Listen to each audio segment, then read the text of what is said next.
Alright guys, gals, and everything in between, I know I've been gone a long time and I told you I've been busy, but Doctor Who is back, so you know that means I have to do some shenanigans. Alright guys, gals, and everything in between. So, I'm here today to review for you Doctor Who, the 60th anniversary special, part 1, The Star Beast. So, The Star Beast is like the true to form return to Doctor Who. Russell T Davies is in fact going to be the new showrunner again, and this was his first go back at it. Now, this is one of those things where I'm gonna try and list the good and the bad. Overall, did I like the episode? Kind of. I liked the episode as a core, as a base. I didn't like the rest of it. This is going to be one of those things I have to point out and be polarizing to a degree, but I'm going to start with the positives. Positives, I overall liked the episode. It was definitely better than Chibnall's era. It was better than a bunch of the episodes in Stephen Moffat's era, but Stephen Moffat's era was actually still better written, in my humble opinion. So that being said, I really liked that. Seeing David Tennant, the man himself, back was a nifty thing, and I loved it. It was nostalgic. He is one of the best doctors of all time. And I love that this was just a true-to-form classic story. He plops himself down. It felt very Russell T Davies, the way that David Tennant just strolls out of the TARDIS, and he happens to just be in the town square. It felt almost very Christmas specially, which was kind of a nice touch. It really felt like you were back. The monsters, the special effects are spectacular, and it just flowed nicely. Seeing David Tennant interact with Catherine Tate was phenomenal. And there were actually a couple emotional moments with David Tennant talking about Wilfred Mott, especially that we all know as the audience he passed away, so a lot of that just hit a little bit of an emotional core for me. That was all very good and well. But this episode did something that I was really, really worried about. It really tried to throw the politics and the current thing issue at you. And I got some flack on Twitter for this. I don't care that I got flack on Twitter for this, but I did. So there you have it. I guess light spoilers, or spoilers if so just be warned. I liked this 80% of this episode and hated 20%. Donna Noble's daughter is in fact a transgender woman, as a male to female trans. And originally they don't establish that in the beginning. And out of nowhere, dudes are just randomly saying like, "Oh, you got a dick, you're a dude." Just so forced and so over the top. And then they do a whole lecture where Donna Noble is talking to her mother, and it basically references like a boy, and then she's like, "No, you've had a daughter this whole time."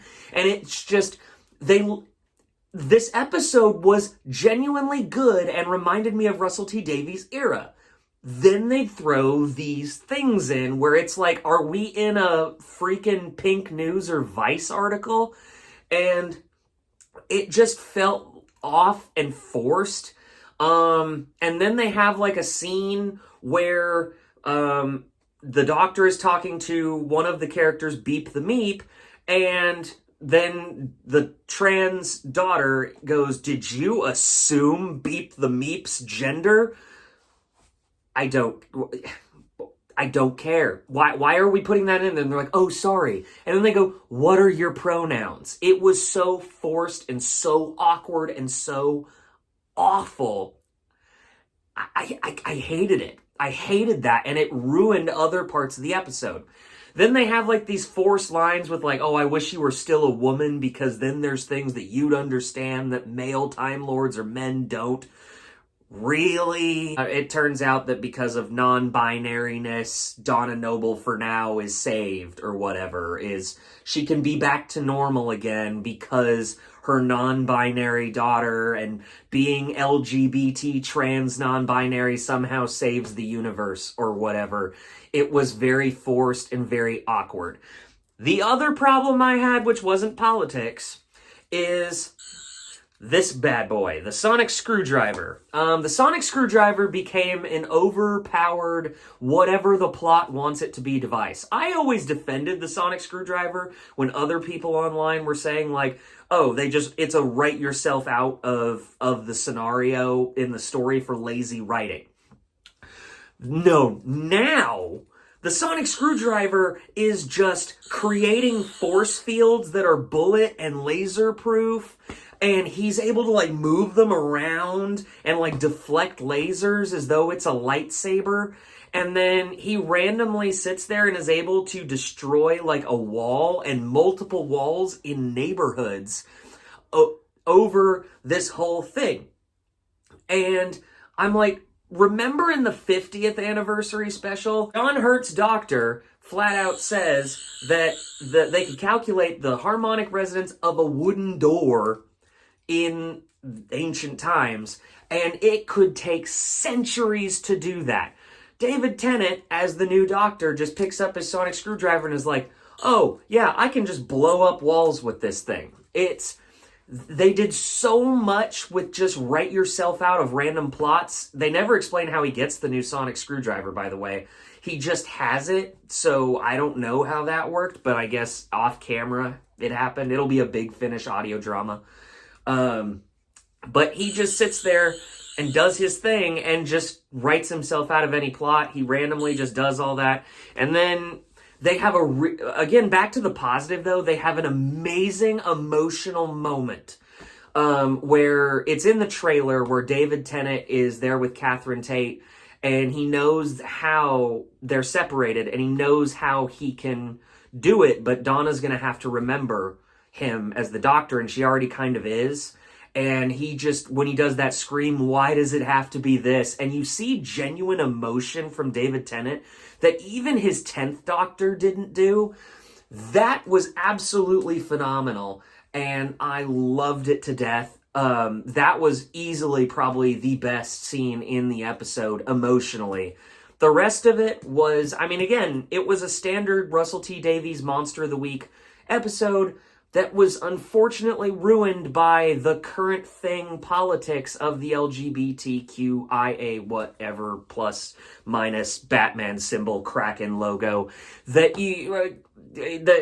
it's just that and that's what I kept thinking about after the episode, instead of, wow, this was a fun return to form after the disaster that was Chibnall's era. So, bit of a mixed bag, but I liked it more than I disliked it. Will I watch it again? Yes, I will, because I actually really enjoyed watching a big chunk of it. I just am going to roll my eyes and be a grumpy old man every time I see the stupid, like, current thing stuff on there. Alright, guys, gals, and everything in between, what did you think of Doctor Who, the Star Beast? Did you like it? Did you not? Again, film and TV is subjective. I'm just giving you mine. Don't forget to like and subscribe. I got plenty more videos coming to you. Here's hoping. Love you guys.